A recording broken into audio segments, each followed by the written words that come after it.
Amis du jour, bonjour, bienvenue. Je suis très heureux qu'on se retrouve ce mercredi matin pour cette deuxième capsule sur notre thème de l'ascension.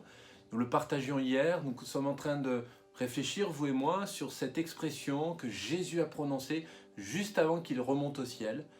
Il les bénit. Jésus bénit ses disciples. Pour ce matin, pour ce mercredi matin, juste une réflexion pour continuer notre étude et votre méditation de l'Écriture.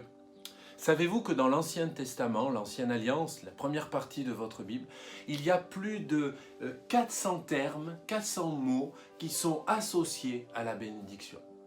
Alors, dire que Dieu n'est pas celui qui bénit, c'est un non-sens, mes amis. C'est faux. Par nature, par essence même.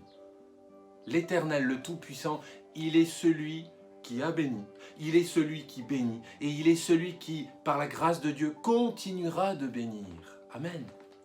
La première action de Dieu que nous trouvons dans les Saintes Écritures, dans le livre de la Genèse, la première action que Dieu a opérée envers les êtres humains, nous le trouvons dans le livre de la Genèse au chapitre 1er et au verset 26, ce fut justement une œuvre et une action de bénédiction à leur rencontre. Mes frères, mes sœurs, vous qui écoutez cette pensée matinale, j'aimerais simplement vous encourager et rappeler à votre mémoire, à votre conscience, à votre connaissance, que la vie et l'histoire du peuple de Dieu dépendent de sa bénédiction ou de sa malédiction. Dans le Nouveau Testament, il y a un texte, un verset dans le livre des Actes qui résume, je pense, la pensée de Dieu, notamment dans le Nouveau Testament, résumant la vie, l'œuvre et le ministère de Jésus-Christ, le Messie, l'envoyé du Seigneur. Actes chapitre 3 et verset 26, nous lisons ensemble. C'est à vous, premièrement, que Dieu, ayant suscité son serviteur, l'a envoyé pour vous bénir en détournant chacun de vous de ses iniquités. C'est à vous que Dieu l'a envoyé pour vous bénir en détournant chacun de vous de ses iniquités. Pour être un disciple du Seigneur, nous avons tous expérimenté, nous avons dû nous repentir de nos péchés, confesser notre péché, nous reconnaître pécheurs devant lui. Mais, grâce soit rendue à Dieu, nous le lisons là, l'œuvre glorieuse de Jésus-Christ à la croix et dans sa vie terrestre, c'était justement pour nous réconcilier avec le Père. Jésus les bénit, Jésus bénit chacun de ses disciples aux quatre coins de notre monde, peu importe la richesse, peu importe l'intelligence, la connaissance culturelle et financière, Jésus est encore à l'œuvre. Amen.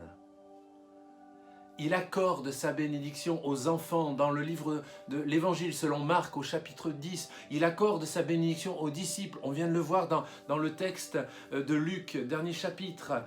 Mais vous et moi, nous le savons, sa bénédiction, la bénédiction du Seigneur, elle est soumise à certaines conditions.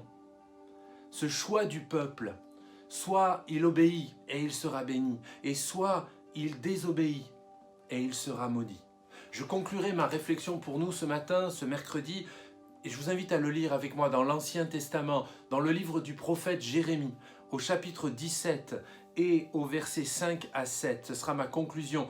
Ainsi parle l'Éternel, maudit soit l'homme qui se confie dans l'homme, qui prend la chair pour son appui et qui détourne son cœur de l'Éternel. Il est comme un misérable dans le désert et il ne voit point arriver le bonheur.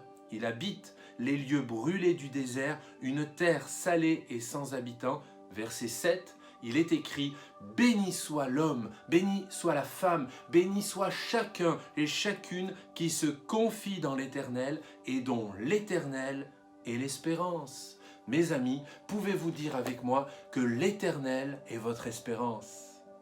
Que Dieu vous bénisse et recevez la bénédiction de Dieu pour vous aujourd'hui qu'il a mis à part. Il est notre espérance. À demain, soyez bénis.